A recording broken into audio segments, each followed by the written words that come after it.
Hi guys, welcome back to my channel. My name is Esther and this is Esther's Diary. So don't forget to subscribe if you're interested in German stuff, like you're interested to know more about nursing in Germany, studying in Germany, anything, Germany lifestyle and all of that good stuff, right? So on this video I have Vera again. I felt like thank you so much for your comments and your reaction in our last video. It was really encouraging and I thought we should do something else together.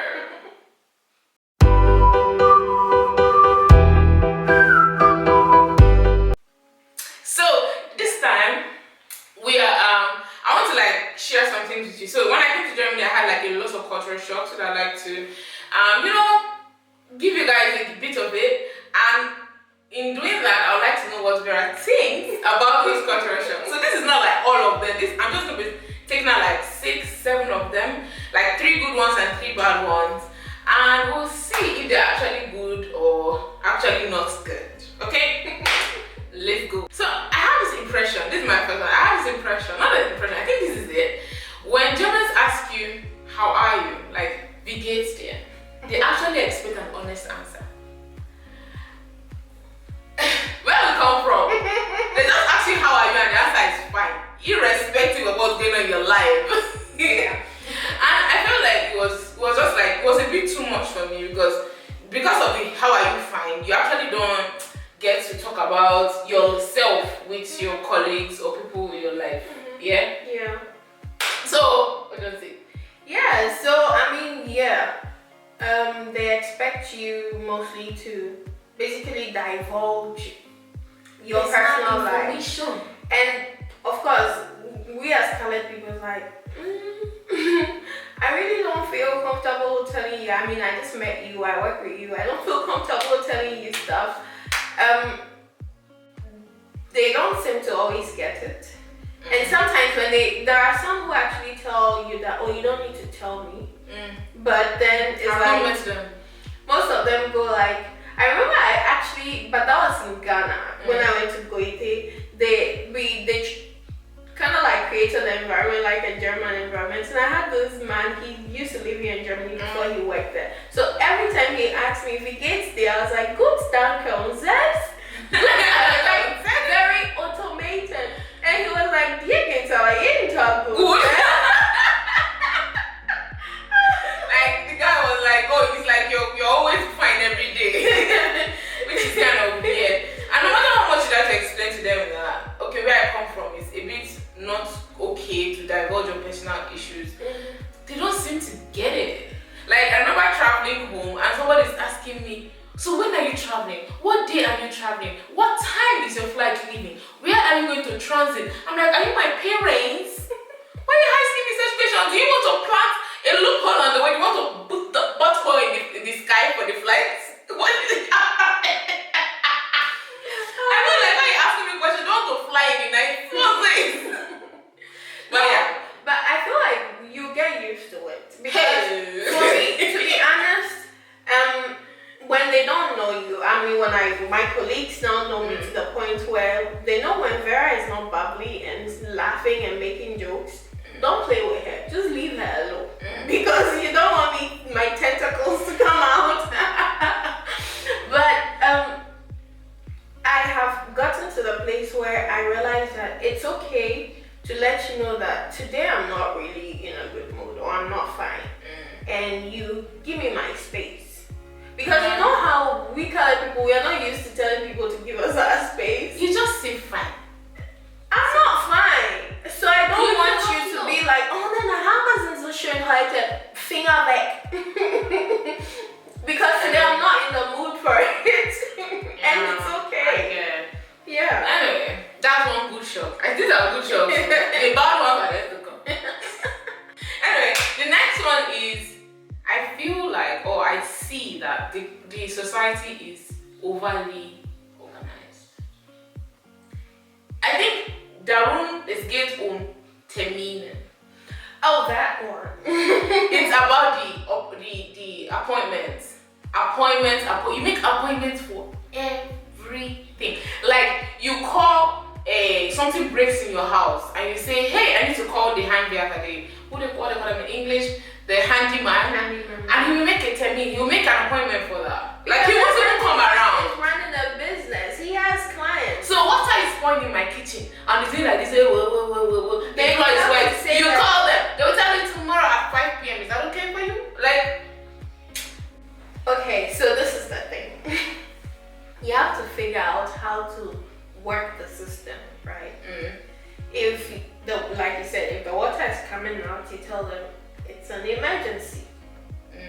And everybody knows what Wasserschaden, like when water gets into your floors, what it causes. The landlady or the landlord is going to have, so like it's those going to things, complicate the problem. they come immediately. But there are certain things, like of course you can have an emergency. To you is an emergency, but to the system it's like you can wait. Okay? And those things make no sense. Okay, for instance, so recently I had this thing in my mouth. I usually get this, I was getting this, I don't know if you know about it, it's called geographical tongue. It's not a medical disease, okay? Geographical what now? Tongue. It's like when your tongue has maps, like it draws maps in your mouth.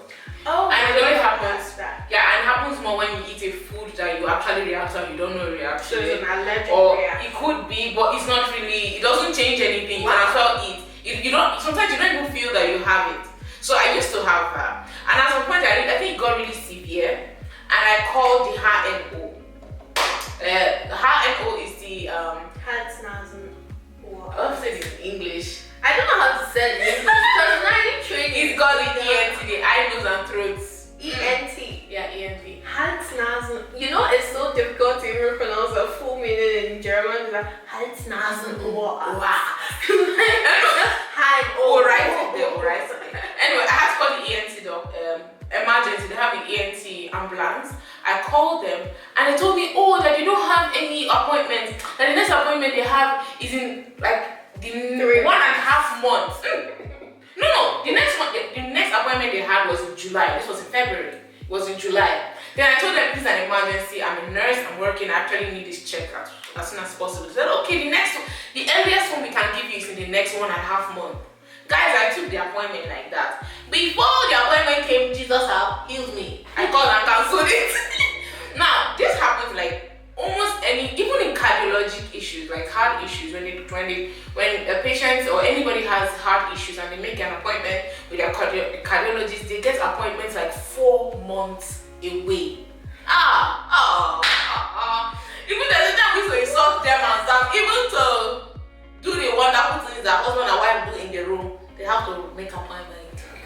They make appointment for everything, people, they make appointment. They rise on time by 5:30, they meet me in the room. Help your clothes by 5:30.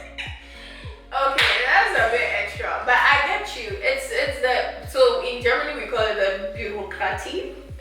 It's like everything by the book, and it works, especially when you come from a very disorganized country and you are like, this is a blessing, but it's a blessing and a curse. Yeah, it's a blessing because you get into offices quickly and you get out. Yeah. Like you don't have to sit down when the and appointment wait. is 8, it's not now that the person is now coming to open the door Right. and that's the place and now wait for the boss to come at 11 And the boss will now still have his own preference of what he wants to do that day. and waste your time. And no, it doesn't work like that. And like if you go to an appointment and they are like wasting time, you have every right, of course, not make a scene, but you have every right to question why you're being kept, because time is money here in Europe. So it's like they don't play with their time. But I get you, because especially when it comes to healthcare appointments or stuff like that. But the thing is, how to beat the system is always to act friendly, kind of like let them understand also that, I'm a colleague like you, I also work in healthcare, and then know exactly what it is about. Try to see, can I get an early appointment or something? I tried. And it was even in my own hospital. It's not like I was calling a different one. Everything in my own hospital, I was calling the next department. And they were giving me a month and a half. You should have just gone back door. I remember when I had a needle accident at my hospital, and I was told that that I have to come to your hospital to get the blood drawn to check both blood. So I took my patient's blood and I came to your ER. And when I got there, I had already called that I was coming. And a colleague of mine gave me a tip that when you tell them that I'm one of y'all, I didn't spend 15 minutes. That's because it's my emergency. I work there, guys. So we are good people. Yeah, but we're good people. Places like in an emergency, you don't need to make any appointments for anything. It's an emergency. But people were sitting there and waiting. That's the thing. I'm like, you have to work the system. You have to know which corners to cut legally that work for you. So making an appointment, I get it. We've all been through that phase. You make an appointment, you wait for a whole month for your appointment. And sometimes you wait for a long time and then something happens and you have to cancel your appointment. And that's like the worst of it. So I learned to make alternative appointments. You make an appointment probably in that week, 2 different days, 2 different times of the day. So I make alternative appointments, or what if you call the second time and they say, wow, this is schon da im Buch. Sie müssen noch nicht nochmal. No, I explained to them. I work in healthcare. I explained to them I work in healthcare. I do shift work. Sometimes I have night shift. I don't know how I'm working that month. Okay. So then they give me 2 appointments with 2 different time frames. And then when one works for me, then I call and cancel the other one. So that also, and the thing is, making appointments to when you're new to the place, then is the shenanigans. Then that's when they make the excuses. But once you've been to that place before, they ask you to. Once you should hear mounts, and once you just say, yes, I have been, they check the data, they find your name, and you get an appointment. You might have to wait for a week or 2, but you still get an appointment. The person will have died of heart attack. They'll tell you call the ambulance. That's what the ambulance is there. Then they will not come to emergency with issues that are not actually emergency. Do you know what I mean? Like there are issues that should be dealt with quickly, but not as an emergency. Yeah, I get you, but do you realize that? For instance, I want to change it. Like not in all. This is Heidelberg. Heidelberg is different. Okay. But the ER is not as full in other places. Now that the pandemic, of course, almost every ER is slammed. But prior to that, you mean during the pandemic or before the pandemic? Before wasn't as bad. It was bad. During the pandemic, people weren't coming to the hospital because they were afraid. So I think my hospital, we had like 8,000 less patients in general in the whole year because of the pandemic last year. That's interesting. This year, people are no more afraid the way they were afraid last year. So we are back to the madness. It's either he's mad or he's mad. Because I feel like the way the healthcare system is structured here, you can go to the ER if it's an emergency, but you cannot just get up and go to the hospital without a doctor's referral. To the emergency, you mean? Yeah. No, emergency without a referral, you can. But if you now say like I'm sick and you just go to the hospital immediately, that's why they put out they put in those structures to prevent the ER from getting slammed. Yeah, but you know that people there are a lot of people who are hypochondria, and they go like, oh, I'm dying. I'm dying, and it's just like, where does it hurt? My whole body was just their finger. Like I had this patient, he was a health worker, and I don't know if I'm allowed to say something. He was a health worker. He works in the health system somewhere in the health system, and he came. He said his chef was cleaning him. By the time we were taking care of him, so I had to do a corona test and everything. And after that, so I was like, so where exactly is spinning? He said my nose. I said, bro. He said yes, I just did. So the pain in his nose is even worse than the one in his chest. Why are you here? Anyway, let's go straight to the next one. The next thing is, I think this is actually good, which is I think German foods are generally healthier. Not just that they're healthier, but at least they are conscious to make healthier options too for everything. So there's a bio for everything. You see, that's the thing. It's just a label. No, don't think it is. I don't think it is. Really, I don't. Like, for instance, I buy carrots. There's this bio carrots and the non-bio carrots. The non-bio carrots will get bad tomorrow. But the bio carrots stay well in your fridge, taste nice for a longer time. Yeah, mostly because the one that is not labeled as bio is basically coming from a large scale farm. Yeah, where there is a lot of chemicals and stuff. And the one that is labeled as bio is like, down the street, like this highway here down, there's a lot of farms on the stretch. So they go like, sometimes they even write it that it's coming from this farm or that farm. From your neighborhood. So you know that they last longer. It's coming from a known farm. That's it's more natural. It's more naturally taken care of, stuff like that. Yeah. So I think they have good, healthy options. Like even in bread especially. Germans I think they have like masters of bread making. They have different variety of bread. But I don't know about Nigeria, but in Ghana we have like this type of bread called butter bread and sugar bread. And when you find a very good bakery that makes like butter bread and sugar bread, German bread is like, That's your mouth will be sore by the time you finish eating German bread. German bread is hard. It's crunchy. It's crunchy, it's hard, but it's healthy. Like in Nigeria, no, sincerely, in Nigeria, those who know me from high school, I couldn't eat bread. I know my parents stopped buying bread for me when I was going back to school because I couldn't eat. If I ate it, I'll throw up, I'll get a bad stomach or something. I reacted to bread in Nigeria.